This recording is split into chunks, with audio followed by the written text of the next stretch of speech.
Nous commençons donc le séminaire qui suivra ce cours chaque semaine et pour lequel, comme je le disais, j'ai essayé d'apporter des compléments ou de faire apporter par mes invités des compléments soit historiques, soit théoriques.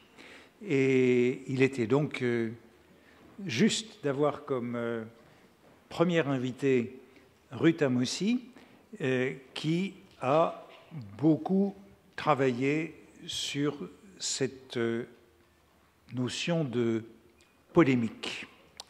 Elle est professeure émérite à l'université de Tel Aviv, titulaire de la chaire Henri Glasberg de culture française, et elle est directrice d'un groupe de recherche intitulé ADARR sur l'analyse de l'argumentation et de la rhétorique. Et je voudrais signaler leur très belle revue en ligne qui s'intitule quelque chose comme ADARR, mais pas Argumentation et rhétorique, que vous pouvez consulter, où il y a donc une belle revue en ligne où vous trouverez beaucoup de choses qui entrent dans le cadre de notre recherche, de notre réflexion. Nous avons dans le passé beaucoup collaboré lorsque j'étais à la Sorbonne avec l'université de Tel Aviv. Elle est l'auteur de nombreux ouvrages, à commencer par le stéréotype, les idées reçues, et je me contenterai, pour ne pas perdre trop de temps, de signaler le plus récent, qui est intitulé « Apologie de la polémique » et qui donc entre directement dans le cadre de notre réflexion, comme je le signalais tout à l'heure, sur cette utilité de la polémique, à la fois littéraire, démocratique et politique. Je lui donne donc la parole pour controverse littéraire et polémique publique. Merci beaucoup, merci Antoine.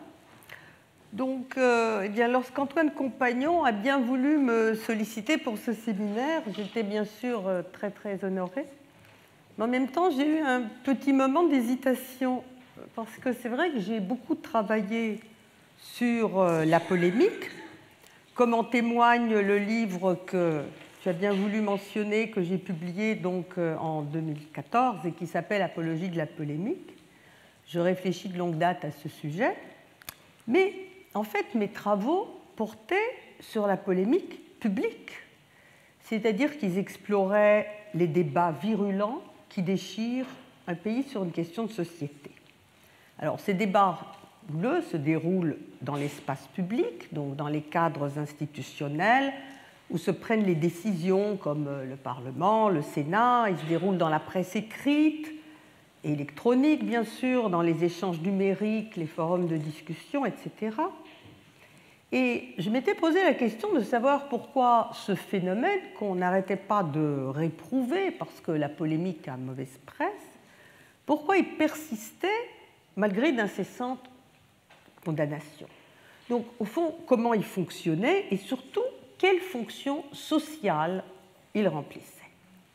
Alors, j'avais trouvé des réponses à ces questions à partir d'études effectuées sur le terrain, je veux dire en analysant de près des cas de figure précis, comme par exemple la discussion sur la question de savoir s'il faut ou non autoriser le port de la burqa en France. Mais rien ne garantissait, au fond, que ces conclusions sur les confrontations verbales dans l'espace public étaient aussi valables pour les controverses littéraires.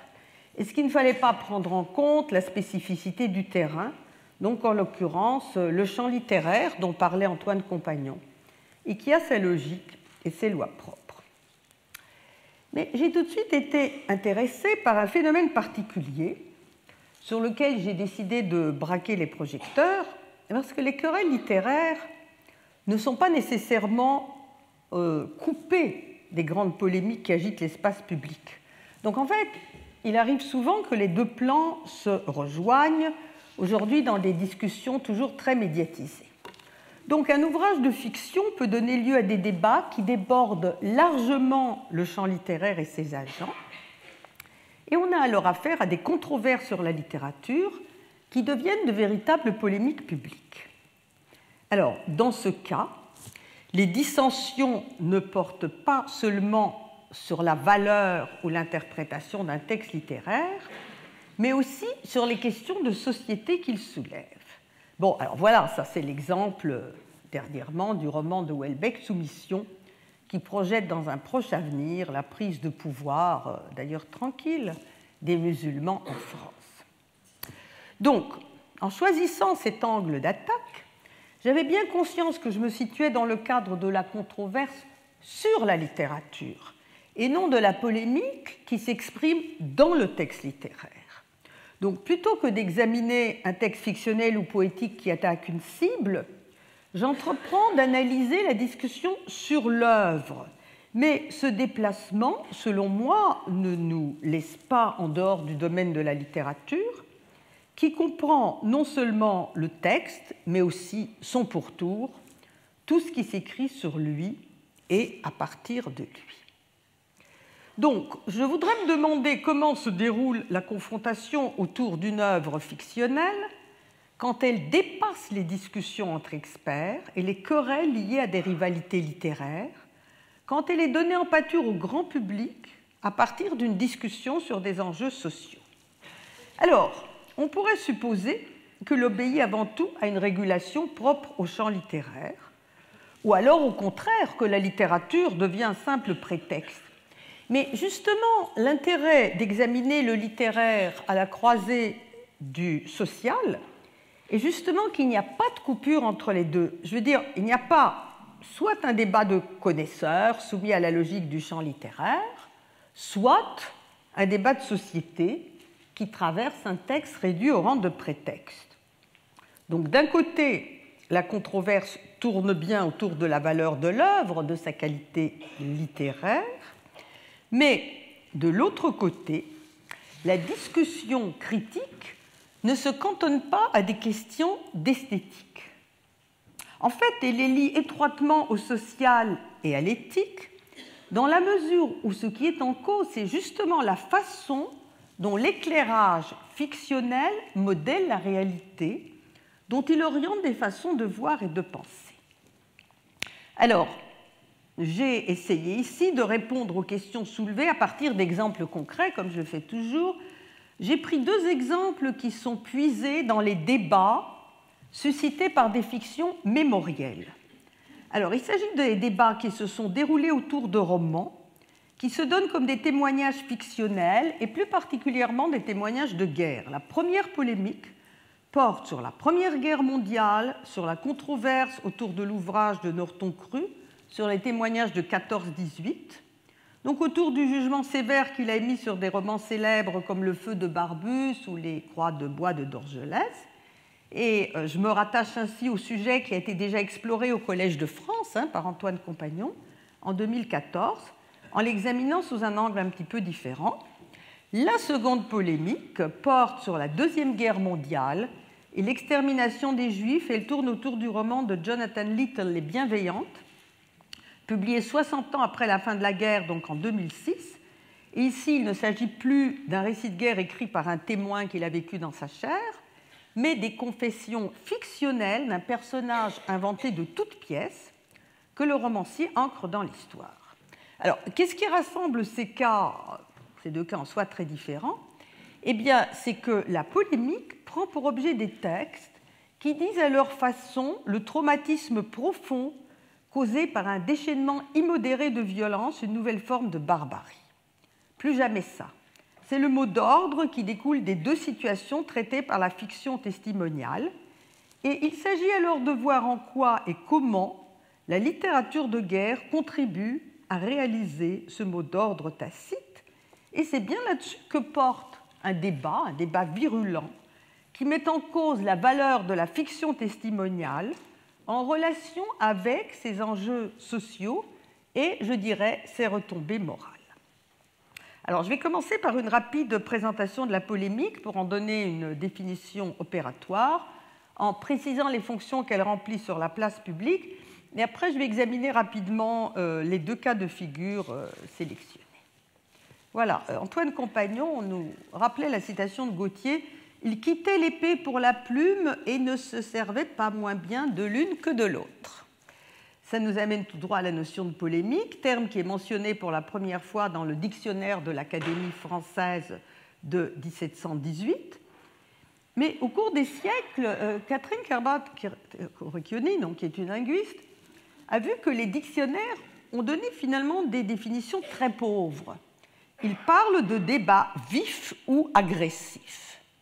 Alors, étymologiquement, vous le savez, polémique vient du grec polémos, donc la guerre, c'est une guerre verbale, une guerre de plumes. Assimilation d'ailleurs du débat à une lutte armée qui n'est pas innocente, parce qu'elle manifeste la transformation de l'échange verbal en un combat où il s'agit de vaincre l'autre par la force. Donc, dans l'étymologie du terme se noue le refus du dialogue raisonné au profit des rapports de force, la lutte entre camps ennemis, la violence verbale, la mise à mort symbolique de l'autre. L'enjeu de la polémique, si symbolique soit-il, notait Shoshana Feldman, est le meurtre de l'adversaire. Alors on est proche de l'éristique antique qui s'oppose à l'agone, où tous les coups étaient permis pour gagner, et aussi de la mythologie grecque, où la déesse de la querelle et de la discorde, Eris, c'est celle qui a lancé la pomme de la discorde, où elle accompagnait son frère, le dieu de la guerre Arès, sur le lieu des batailles. Voilà, donc l'étymologie permet de saisir la négativité qui s'inscrit dans cette dégradation du dialogue en combat, et elle explique pourquoi des connotations péjoratives sont attachées au terme de polémique. Bon, alors, quand on regarde dans les médias, les définitions qu'on y trouve, eh bien, elles confirment ces résultats, parce que la polémique apparaît toujours comme une réaction à une prise de position sur laquelle il y a des accords, dans un contexte passionnel et à travers des propos hyperboliques. Elle est souvent qualifiée de vaine, de stérile, et elle n'est pas perçue comme participant de l'argumentation, ou alors on dit, bon, c'est de la pseudo-argumentation. Bon, je voudrais donc sortir de ces définitions, qui me semblent insuffisantes sinon incorrectes, et donner une définition opératoire. Alors, qu'est-ce que c'est que la polémique? Alors, tout d'abord, la polémique porte sur un sujet d'intérêt public, sinon c'est juste une querelle entre particuliers. Elle est de l'ordre du conflictuel, c'est-à-dire du choc, du heurt se produisant lorsque des forces antagonistes entrent en contact et cherchent à s'avancer réciproquement. Elle relève de l'argumentation, c'est bien une confrontation de discours antagonistes. Dans la polémique, l'opposition devient l'objet d'une dichotomisation, donc 2 options antithétiques qui s'excluent l'une l'autre. Alors c'est noir ou c'est blanc. C'est une dichotomisation d'ailleurs qui radicalise le débat, qui rend parfois difficile et sinon impossible de le résoudre. La polémique crée une polarisation, donc un regroupement en camps adverses, elle est d'ordre social. Elle pose un nous face à un il. Ce sont des groupes fortement contrastés et mutuellement exclusifs. Et enfin, elle travaille à discréditer l'adversaire aux yeux du tiers. Alors, qu'en est-il de la passion qu'on évoque si souvent? En fait, le pathos n'est pas du tout une dimension obligée.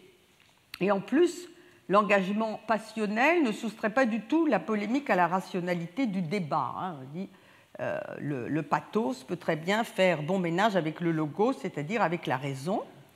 Et ensuite, la violence verbale, elle est fréquente, mais ce n'est pas un trait obligé non plus. Et il ne faut pas confondre violence verbale et polémique. Alors, dans ce cadre, je voudrais juste rajouter quelque chose, souligner la tension qui règne entre l'expression très forte du désaccord, mais aussi l'adhésion à des normes et à des valeurs communes sans lesquelles l'échange n'est pas possible. Par exemple, il faut que les parties s'accordent sur une série de choses qu'est-ce que c'est qu'un sujet d'intérêt public? Est-il nécessaire d'en débattre sur certaines valeurs de base et aussi sur les règles de l'échange? Parce que la gogne, la lutte verbale, c'est un jeu réglé, hein, qui varie d'ailleurs selon les genres de discours. Bon. Alors voilà, ça, ce sera un cadre d'analyse. Est-ce que c'est encore opératoire pour la controverse littéraire? Mais ce qui est important ici, et c'est essentiel même, c'est de s'interroger sur les fonctions que remplit la polémique publique. Alors, la polémique publique, évidemment, elle vise à persuader le tiers, jamais l'adversaire, ça c'est en général inutile. Elle permet des jeux de positionnement. Elle permet de tisser du lien social en exposant les individus aux opinions de l'autre et en autorisant des échanges avec ceux qui ne pensent pas comme vous. Elle crée des communautés virtuelles et souvent mouvantes en regroupant les individus dans des camps antagonistes.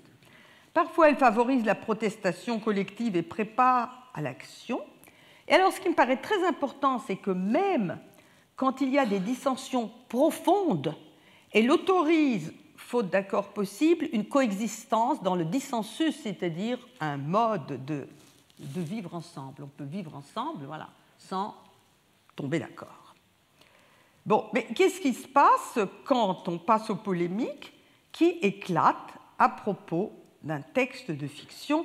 Essayons de le voir sur notre fiction testimoniale. Bon, alors, tout d'abord, Norton Crue, que je vais traiter très rapidement. Donc, c'est une querelle qui a été publiée dans une revue, Les Nouvelles littéraires, en 1930, qui a trouvé un prolongement dans une version abrégée de l'ouvrage de Norton Crue, du témoignage. Et cette controverse passionnée tourne autour du livre Témoin, et elle soulève plusieurs questions. Qu'est-ce que la vérité en matière de témoignage? Quelles sont les marges de liberté accordées à la fiction testimoniale? Dans quelles conditions le témoignage peut-il transmettre une leçon à l'avenir? Alors, le débat rassemble des érudits et des romanciers. Donc, les polémiqueurs sont aussi les auteurs pris à partie, qui tiennent à se défendre, hein, Crue aussi d'ailleurs. Et on a là une querelle d'auteurs qui constitue l'une des dimensions les plus voyantes de l'échange polémique. Mais il me semble que les questions soulevées présentent des enjeux qui dépassent de très loin cette querelle littéraire. Bon, d'abord, évidemment, c'est une polémique qui est destinée à un public cultivé, hein. Ce sont des hommes de lettres. Et en plus, ils partagent les mêmes positions sur l'objectif global de la littérature de guerre, c'est-à-dire qu'ils s'accordent tous sur l'idée que le récit-témoignage des poilus a pour but, pour finalité, de détourner l'auditoire de la guerre. Donc, finalement, dans cette optique, le témoin reçoit dans les deux camps la même importance et la même fonction. Bon, mais alors, si les divergences ne concernent ni l'importance ni l'objectif des récits de guerre, sur quoi portent-elles? Et pourquoi le débat revêt-il une telle ampleur? Pourquoi? Eh bien, pas seulement parce que les critères qui garantissent un bon témoignage doivent fournir des matériaux fiables à l'historien, mais aussi parce qu'il s'agit de persuader les lecteurs de l'horreur de la guerre. Donc, dans cette perspective, on discute de la question de savoir dans quelle mesure il est légitime d'altérer la représentation des combats et de la vie des tranchées dans un but idéologique ou esthétique. Aux critiques virulentes que Crue adresse aux romanciers les plus célèbres répondent les déclarations enflammées de ceux qui défendent le droit de l'art à transposer le réel et puis qui louent l'emprise d'une telle transposition sur le lecteur. Donc, d'un côté, on trouve Crue et ses défenseurs qui insistent sur la force intrinsèque d'une authentique relation du vécu. Alors, selon eux, le témoignage des combattants a une valeur d'évidence qui rend superflue toute démonstration et il transmet un savoir qui comporte déjà en soi ses conclusions, comme vous pouvez le voir dans la citation de Crue sur le PowerPoint. En fait, je pense que si les gens savaient, ils s'abstiendraient. C'est pourquoi la vérité du vécu de la Grande Guerre se donne comme une évidence dont la fulguration propre permet de faire l'économie d'une argumentation bonne et due forme. Alors, Norton Creux, justement, il va s'acharner contre la rhétorique. Pourquoi? Eh bien, au nom de l'éloquence sans phare d'une vérité qui parle d'elle-même. Alors, il fustige les exagérations, les déformations romanesques. Il dit que chez les grands auteurs, il y a des excès, des abus, des déformations et des efforts toujours visibles pour atteindre au sensationnel. Et d'ailleurs, il n'hésite pas à manier l'argument ad hominem, parce que de Barbus, il écrit qu'il a une propension à créer des monstruosités, ce qui dénote chez lui un esprit morbide. Alors, les opposants de Creux ne se privent pas non plus de l'injurier. Barbus le traite de faible d'esprit et d'ignorant, mais ils attaquent surtout ce qu'il dit sur l'écriture littéraire de la guerre. Parce que pour eux, la documentation brute ne suffit pas du tout à emporter l'adhésion. Donc, si on défend la nécessité de transposer la réalité pour faire œuvre d'art, c'est parce que finalement, la légitimité de la représentation fictionnelle découle de son pouvoir à agir sur le lecteur. Et donc, voilà, Jolinon, quand Creux critique remarque, lui, il dit que c'est justement à cause des déformations expressives qui font de son livre une relation moins vraie mais plus frappante pour la foule, c'est ça qui établit, une fois de plus, la primauté du témoignage littéraire et condamne les arguments de M. Creux. Voilà. Donc, vous avez ici encore toute une série de citations là-dessus. Alors, nous allons passer à notre deuxième exemple, c'est-à-dire les bienveillantes.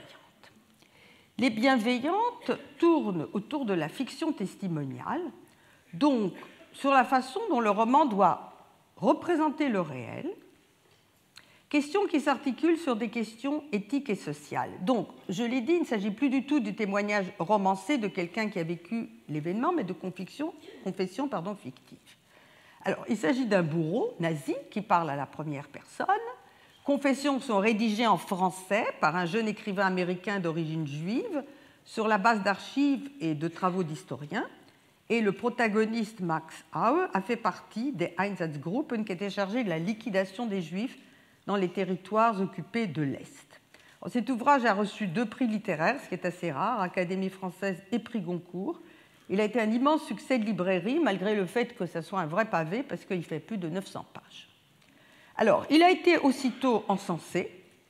Donc, vous pouvez voir là une époustouflante réussite, une fresque d'une grande ampleur, etc. Mais d'autres, au contraire, ont crié au scandale, un scandale de librairie signé Gallimard, un canular de la littérature de gare, et Claude Lanzmann, donc le célèbre réalisateur de Shoah, écrit « La fascination de Little pour l'ordure, pour le cauchemar et la perversion sexuelle irréalise son propos et son personnage, suscitant malaise, révolte, on ne sait pas contre qui et quoi. » Alors, un premier conflit d'opinion surgit sur l'opportunité même de donner la parole au bourreau. A-t-on le droit de laisser la parole à un nazi, fut-il le fruit de l'imagination d'un écrivain, Le Figaro? En France, dans l'Express, la polémique prend une nouvelle tournure. Est-il moral de faire parler un nazi? Alors, certains disent que c'est là justement la force du roman, c'est de montrer le point de vue du SS et de donner une voix au bourreau nazi qui, en général, ne s'exprime pas beaucoup, comme le constate Little, qui est désireux de combler cette lacune. Dans un article très élogieux de l'Express, le critique y voit le privilège de la fiction. Alors que les bourreaux se refusent d'ordinaire à remuer la boue, lui, intelligent, cultivé, cynique et sans remords, réfléchit sur sa vérité. D'autres, au contraire, s'indignent. Donc la situation qui permet à un criminel, même romanesque, de raconter ses actes en toute impunité paraît immorale. Et surtout, il y aurait là une délégation de paroles scandaleuse parce qu'elle substitue à la voix des victimes celle d'un bourreau qui, dit Dauzat, se font entendre par la grâce d'un plumitif qui usurpe les travaux des historiens. Alors, à travers la critique du témoignage romanesque, c'est la question mémorielle qui se repose. Est-ce qu'il faut, pour offrir une tombe aux victimes sans sépulture, faire entendre la seule voix des rescapés, dont la déposition suffirait à empêcher définitivement le retour de l'horreur, ou est-ce qu'au contraire, il faut remonter aux sources du mal, tenter de comprendre ce qui l'a rendu possible, en s'interrogeant sur ceux qui ont été les exécuteurs? Alors certains, comme l'historien Ingrao qui a travaillé sur les SS à la tête des Einsatzgruppen, certains pensent que justement, si les lecteurs sont fascinés, c'est parce qu'ils sentent bien que si l'on veut comprendre les massacres, les atrocités, il faut en passer par le discours des bourreaux, pas par celui des victimes innocentes par définition. D'autres, au contraire, vont s'insurger contre ces positions.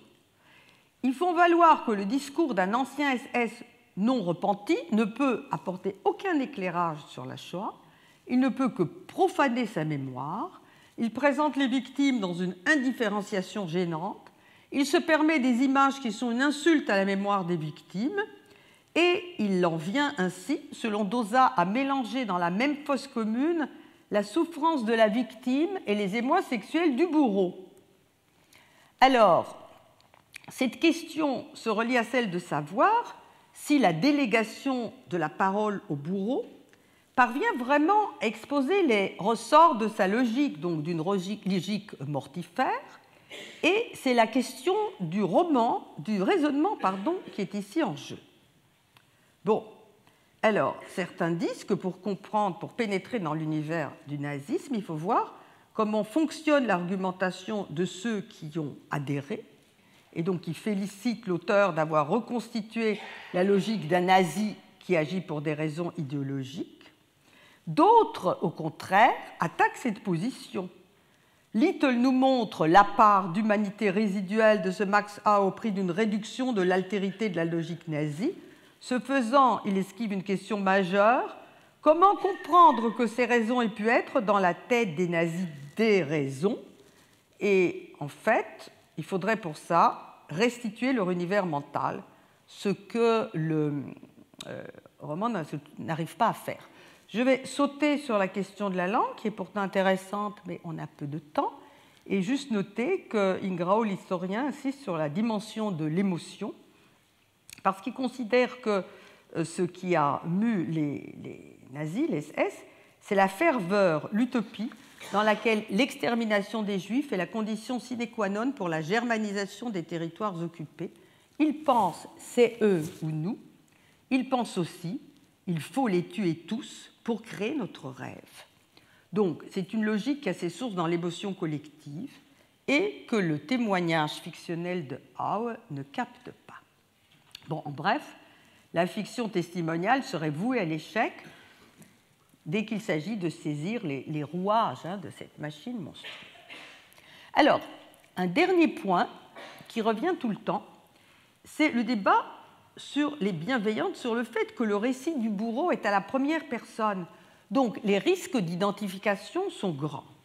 Alors, certains voient dans cette, je cite, cohabitation douloureuse, pénible, souvent insupportable, qui nous est imposée par le narrateur, l'une des forces du roman. Et d'autres, au contraire, dénoncent cette absence de distance, et là, je cite Julia Kristeva, entre le narrateur et le bourreau, qui rend difficile, sinon impossible, la moindre distance à l'égard de son univers antisémite et nihiliste, et l'ensemble, écrit-elle, contribue à mimer l'emprise de l'idéologie nazie sur le lecteur des temps modernes désinhibé. Donc, c'est ici la légitimité et les conséquences d'une poétique, donc d'un maniement du récit rétrospectif à la première personne, qui deviennent objet de litige. L'esthétique, vous le voyez, est indissociable d'un problème éthique et des graves questions sociales et politiques qui y sont liées.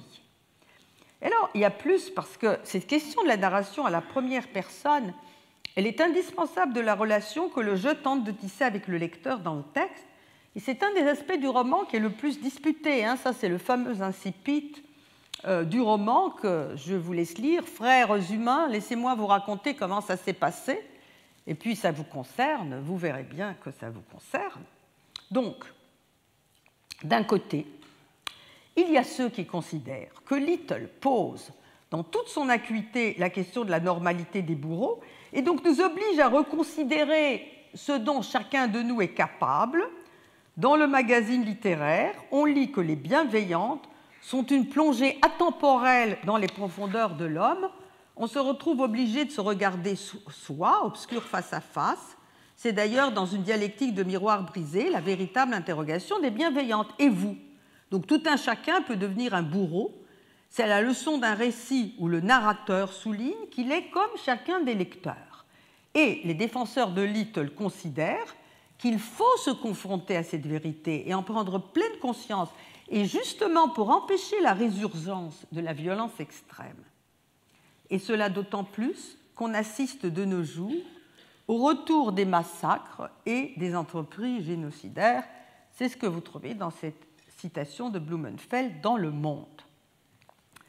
Mais pour les autres, il s'agit d'un exercice littéraire odieux qui voudrait nous faire assumer l'abjection du bourreau au titre de notre appartenance commune à l'humanité. Et c'est ce que dit Ronald Blunden, qui est donc lecteur chez Kalman Levy et qui justifie ainsi ce rejet du manuscrit de Little, qui évidemment fait perdre beaucoup d'argent à son éditeur.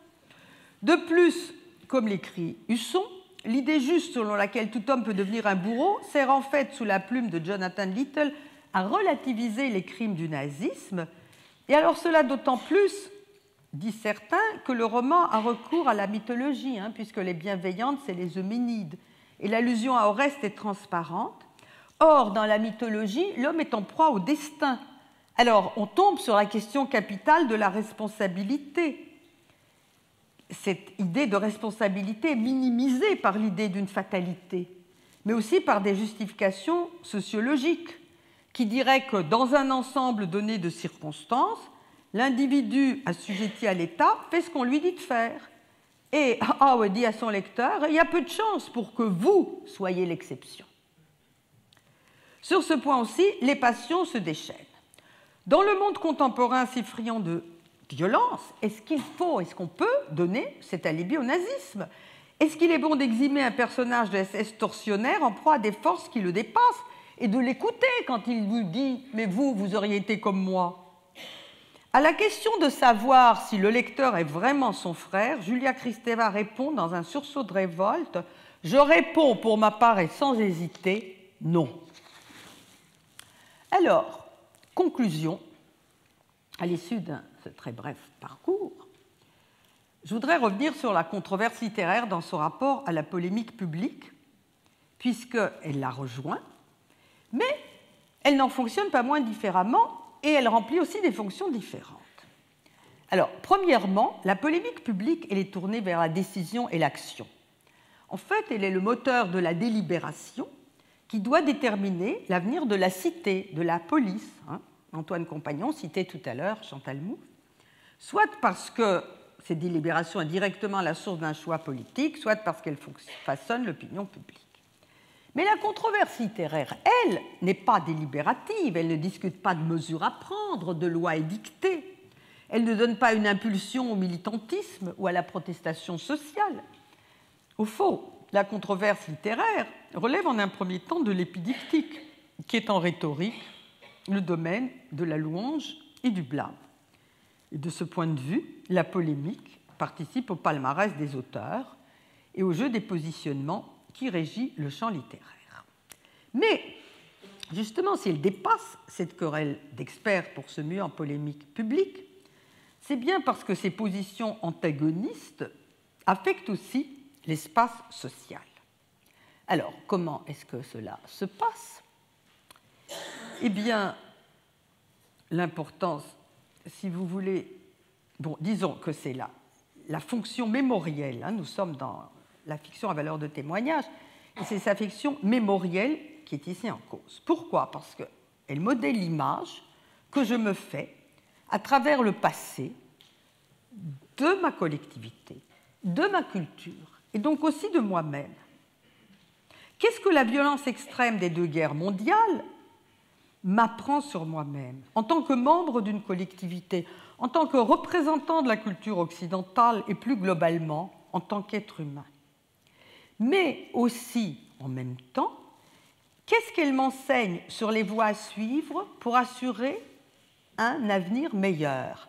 Et pour reprendre les termes d'Emmanuel Damblon, comment le témoignage dysphorique débouche-t-il sur l'utopie d'un monde délivré de la barbarie? Une bonne compréhension du passé devrait garantir l'avenir. C'est en ce sens que la fonction de la fiction testimoniale est cruciale. Encore faut-il s'entendre sur la façon de parvenir à ce résultat. Et donc vous voyez comment les considérations techniques, s'élaborent vers des questions plus générales de type éthique et existentiel qui sont liées à des questions de poétique. Donc, tout d'abord, sur le plan de la communication, les questions qui ont été soulevées. Dans la société contemporaine, est-ce qu'il suffit à la fiction testimoniale de tracer un tableau fidèle de la guerre et de ses massacres pour en conjurer le retour? Dans la mise en mots du réel, comment empêcher toute héroïsation? Comment empêcher toute fascination morbide de la violence? Et sur un autre plan, à qui convient-il de déléguer la parole? Celle du bourreau est-il légitime? Comment représenter le bourreau? Faut-il le montrer en être humain auquel il est possible de s'identifier, ou bien au contraire en monstre situé en dehors de l'humanité, donc il ne nous concerne pas? C'est-à-dire que le mal absolu, est-ce qu'il peut surgir en chacun de nous, ou est-ce qu'il est la figure par excellence de l'autre? Ce sont les deux positions antagonistes qui déchaînent les passions. Un débat véhément qui porte aussi sur la question de la responsabilité. Est-ce qu'elle incombe entièrement aux individus, ou est-ce qu'elle retombe essentiellement sur l'idéologie dominante ou sur l'État, en déresponsabilisant en partie ou entièrement ceux qui en subissent le joug? Alors, ce que j'ai essayé de montrer, c'est que, en fait, ces interrogations sur des sujets sensibles surgissent de dissensions sur le traitement romanesque d'un passé traumatisant qui tourne autour de questions de poétique. Donc, très rapidement, la question du réalisme brut ou de la dramatisation, de la narration à la première personne, de l'identification, de la représentation esthétique du mal et de la violence, de l'inscription du lecteur dans le texte, etc. Donc c'est un débat contradictoire très virulent sur la littérature qui problématise ses voies VOIE et ses enjeux. Mais en même temps, il déborde amplement la discussion sur les textes. En entrelaçant, je mets toujours la conclusion en entier parce que je ne sais jamais si j'aurai le temps de la faire, mais là je vais la lire. En entrelaçant l'esthétique et l'éthique, les controverses littéraires agitent les grandes questions issues du passé, celles qui contribuent à hanter la conscience européenne. Elles montrent comment elles déchirent les individus sur la façon dont il convient de comprendre le passé, de gérer la mémoire collective, d'en tirer des leçons sur nous-mêmes et sur l'avenir de la collectivité. Ainsi, la polémique ne vise pas à une polarisation qui divise les citoyens en groupes antagonistes et les soude autour d'une cause. Donc, cette polémique littéraire n'est pas un foyer de protestation sociale ou un levier de décision et d'action. Sa fonction, elle est principalement heuristique, dire qu'elle fait entendre sur la place publique des voix contradictoires qui soulèvent de grands problèmes sociaux et philosophiques au plus près de notre vécu. Sa vocation n'est pas de mener un consensus sur une thèse déterminée. En général, dans la polémique, nous restons dans le dissensus, mais bien de manifester des problèmes latents et de susciter la réflexion. Et je pense que par ce travail de dévoilement et de problématisation, la controverse autour des fictions testimoniales muées en polémique publique redouble ce que je considère être l'une des dimensions essentielles de la littérature. Je vous remercie de votre patience.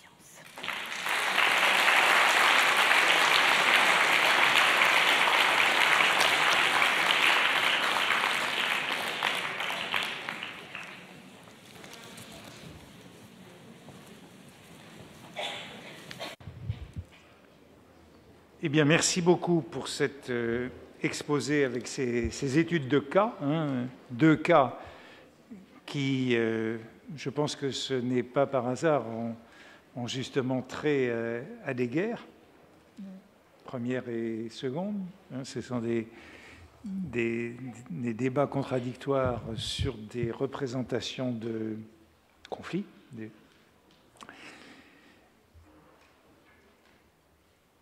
Alors tu prends évidemment bien soin, en présentant les thèses contradictoires, dans l'un et dans l'autre cas, de ne pas te prononcer. Tu observes ces deux controverses, puisque les deux controverses ont été importantes. Je pense que la controverse sur Norton Cru a été plus durable, l'autre plus éphémère. La controverse sur Norton Cru a occupé une large partie des années 30 parce qu'elle était le fait d'acteurs de la guerre. Ils étaient donc tous concernés au chef, alors que la controverse sur le roman de Jonathan Little est le fait de journalistes et d'historiens qui sont d'une autre génération et qui ne sont pas aussi engagés dans le débat. Parce que la controverse sur Norton Cru est très longue et très importante. L'autre, c'est un peu un effet de lecture. Mais je veux t'interroger sur la manière dont tu peux suspendre ton propre jugement en analysant ces deux controverses. Et puis j'aurai une autre question après, mais sur ce point-là. Je crois que c'est une question importante. Ah, voilà. C'est une question importante. Bon, en fait, moi, j'adopte dans ma démarche une position comme ça de neutralité axiologique. Il y a eu un grand débat là-dessus autour de Nathalie Henich. Et j'adopte un petit peu sa position, c'est-à-dire que je ne veux pas faire partie de la controverse, je ne suis pas partie prenante, je ne soutiens ni un côté ni l'autre.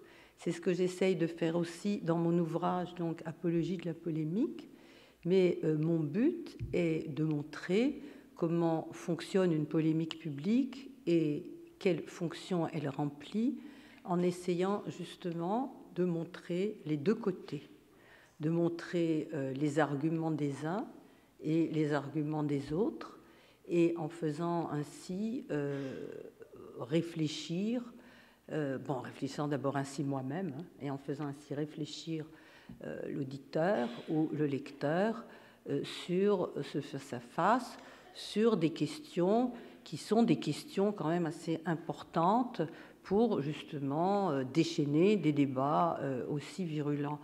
Donc voilà, c'est un petit peu la position que j'adopte en général dans mes travaux, ce qui ne veut pas dire que je suis absolument neutre. Si vous voulez savoir mon avis personnel, vous pouvez m'inviter à prendre une tasse de café. Vous êtes peut-être un peu nombreux aujourd'hui, mais ça peut se faire. Mais dans mon travail, j'essaye justement de dévoiler ceci. En ce qui concerne Jonathan Little, moi j'ai quand même été étonnée de voir l'abondance des écrits. Bon, d'abord des articles de journaux, et puis des articles savants qui se sont accumulés au cours des ans, et des livres, vraiment des ouvrages consacrés à ce texte. Et ça montre bien donc à quel point finalement, même si il ne s'agit plus évidemment de témoins impliqués dans la Seconde Guerre mondiale et puis dans la Shoah, à quel point ce livre soulève des questions qui sont de nos jours actuelles, parce qu'il touche donc à cette idée de la parole du bourreau, de l'altérité ou non du bourreau, de la possibilité d'une résurgence qui nous fait peur et des moyens qui sont les meilleurs pour l'empêcher. Donc de questions qui, en quelque sorte, hantent notre conscience et notre imaginaire aujourd'hui et qui sont relancées à partir de ce texte, il me semble, non? D'ailleurs, toi-même, Antoine, tu as écrit un article que j'aime beaucoup dans Critique sur ce roman. Oui. Oui. Il avoue. Alors, une question que je me pose en t'écoutant, fais-tu une différence entre polémique, controverse et ce que tu as appelé à la fin débat contradictoire? Ou pour toi, ce sont à peu près des synonymes, polémique, controverse, débat contradictoire? J'ai l'impression que tu employais ces termes de manière à peu près synonyme. Un petit peu à différencier. Alors, on peut faire une différence. Par exemple, j'ai mon collègue Marcelo Dascal qui explique, par exemple, que ce qu'il appelle une dispute, donc qui est un petit peu... Bon, alors, je prends un petit peu dans l'autre sens, c'est-à-dire que il y a... ce serait de l'héristique, voilà. Il y a des cas où chacun tente de l'emporter sur l'autre, où donc aucune solution, aucun compromis n'est possible, on ne débouche jamais sur un accord. Et voilà, ça, ce serait pour lui la polémique, alors que la controverse, elle, serait en quelque sorte un échange d'arguments plus raisonnés, où on essaye en quelque sorte de trouver des points communs et d'aboutir à un compromis en pesant la validité des arguments de l'autre. Donc ce serait quelque chose qui relèverait plus du logos que l'autre. Moi, personnellement, ici, j'avoue que dans cette... voilà, je ne suis pas entrée là-dedans, et j'ai dit controverse littéraire et polémique publique, peut-être pour ne pas dire polémique littéraire et polémique publique, mais en fait, je l'ai entendu dans le même sens, puisque les cas que j'ai pris relevaient tous de la polémique. Maintenant, le débat contradictoire n'est pas nécessairement polémique. Nous sommes dans la polémique quand nous avons deux positions dichotomisées, c'est-à-dire où chacun pousse l'une des positions à l'extrême, comme je le disais tout à l'heure, c'est noir ou c'est blanc, quand cette dichotomisation entraîne ce qu'on a appelé une polarisation, c'est-à-dire la création de deux groupes antagonistes vraiment qui s'excluent mutuellement et qui se battent, et tout ceci agrémenté du fait qu'on déprécie l'autre, ce qui peut aller de remarques plus ou moins polies à l'invective. Donc ces conditions sont nécessaires pour qu'il y ait polémique. Voilà. S'il n'y a pas dichotomisation, polarisation et discrédit jeté sur l'autre, il n'y a pas polémique. Et donc dans la polémique, il y a la volonté de blesser. Oui, d'après ce que tu dis. Oui, dans la polémique, il y a une volonté de blesser parce qu'il y a une volonté, en quelque sorte, de discréditer la parole de l'autre complètement, de montrer que c'est une parole nulle et non avenue, donc de jeter en quelque sorte l'autre en dehors de l'arène. Et de ce point de vue-là, il n'y a évidemment pas, il n'y a pas d'écoute, il n'y a pas de tentative de rapprochement, il n'y a pas vraiment une prise en compte de ces arguments. C'est un jeu réglé, hein. C'est un jeu réglé et ça dépend des cadres institutionnels. Bon, on n'a jamais vu dans un débat télévisé quand deux candidats politiques polémiques, on n'a jamais vu l'un des deux dire « tiens, au fond, vous avez raison, j'y avais pas pensé ». Vous voyez, ça ne fait pas partie des règles du jeu. Donc, ça dépend des cadres et c'est de toute façon une certaine... Oui. Mais tu appellerais donc polémique un débat télévisuel entre deux candidats?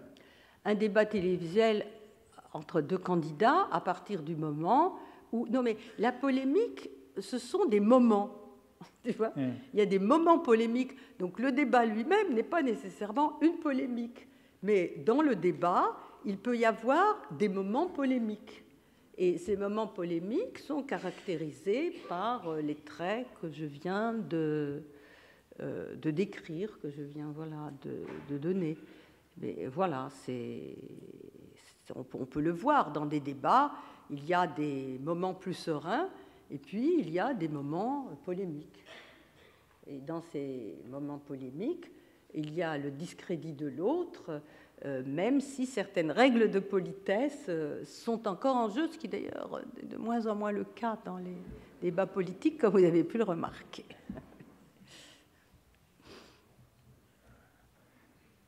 Donc, l'hypothèse que tu fais, qui me paraît forte, c'est que dans la polémique, il y a une adhésion,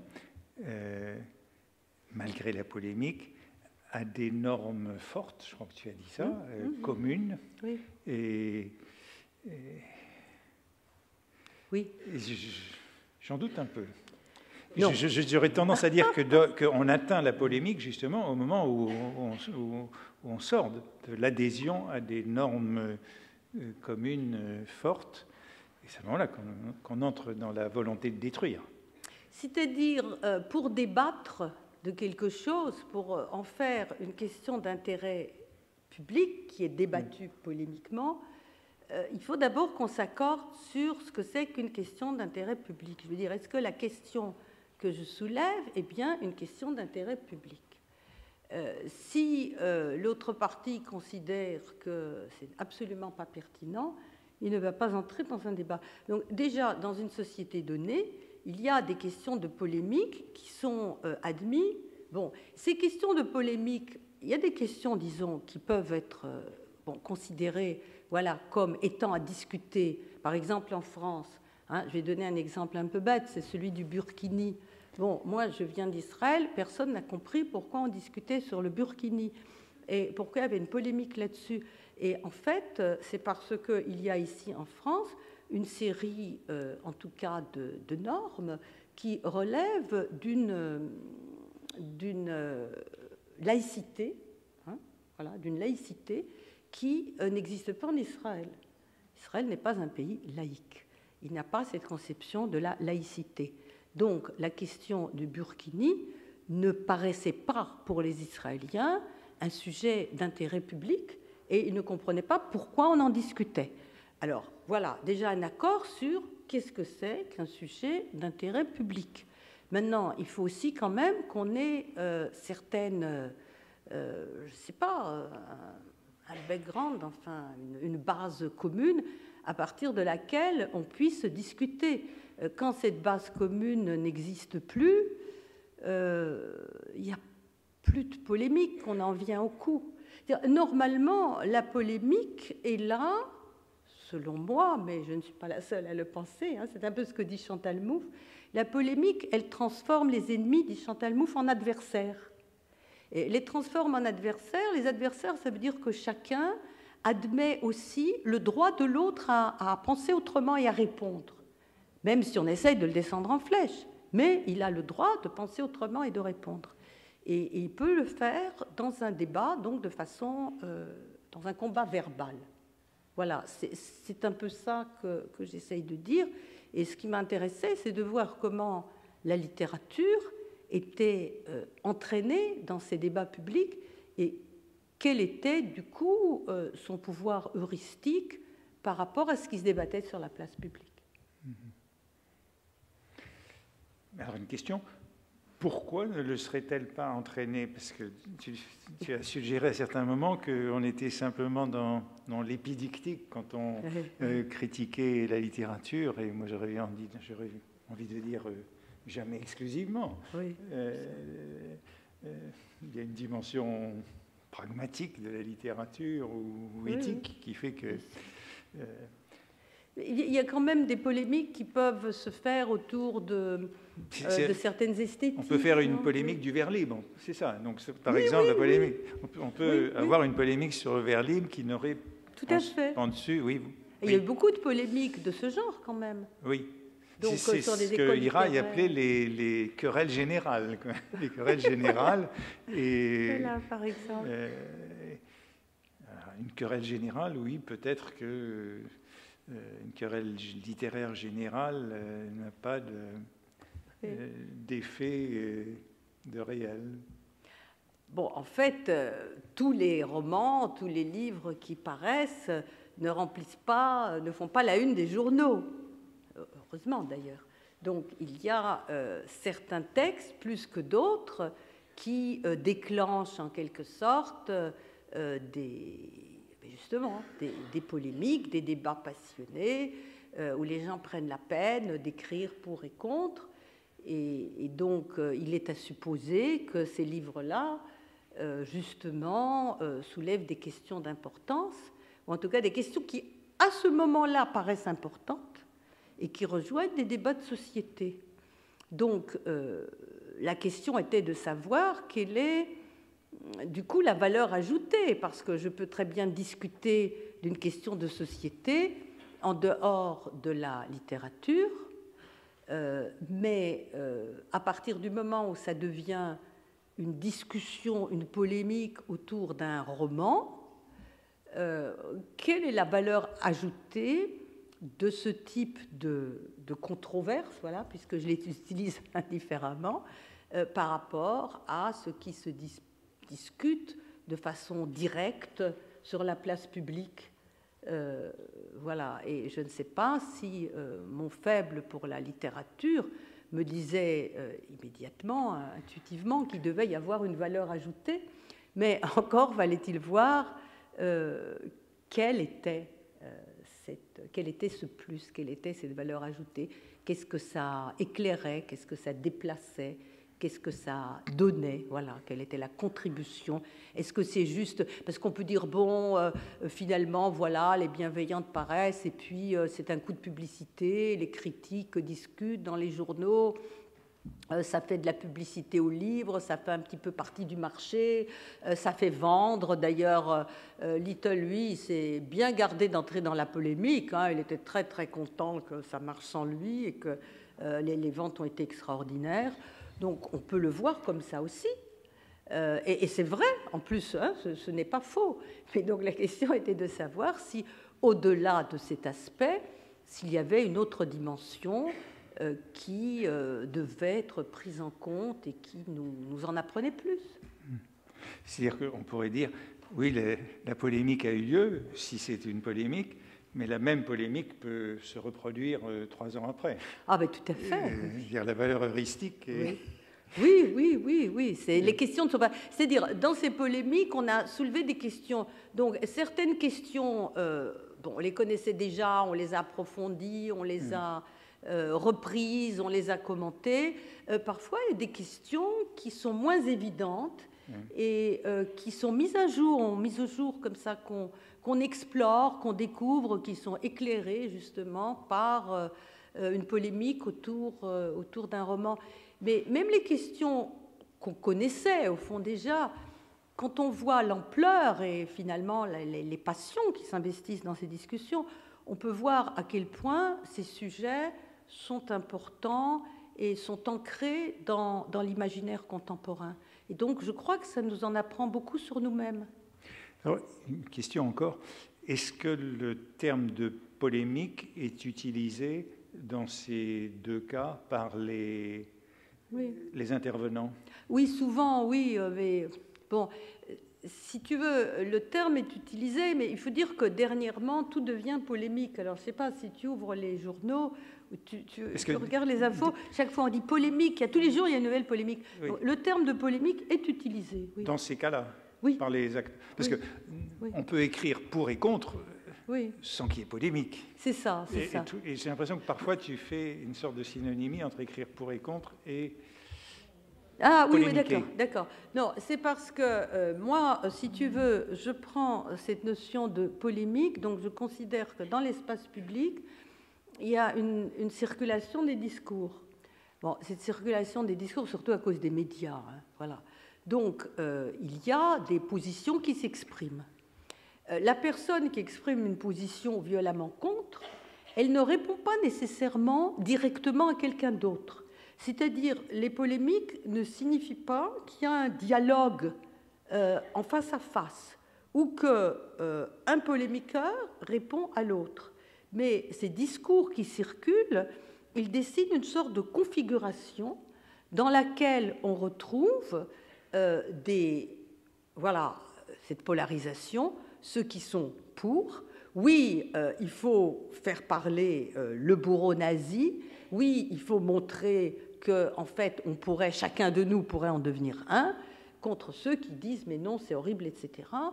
Et si tu veux, ça crée une polémique publique, même quand les gens ne se donnent pas la réplique directement, et même quand chacun d'eux ne qualifie pas son discours de polémique.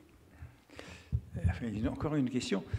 Comment concilier cette position avec ce qu'on dit du débat contemporain, où chacun s'informe exclusivement auprès de ceux qui pensent la même chose sur les réseaux sociaux. Donc il n'y a plus de polémique, puisque tout le monde est dans sa bulle et n'a plus d'informations que de ceux qui pensent la même chose. Donc c'est la fin de la polémique. Moi, je suis en fait, comme j'enseigne l'argumentation, et je commence toujours en disant à mes étudiants que je n'essaye d'avance de persuader que ceux qui pensent comme moi.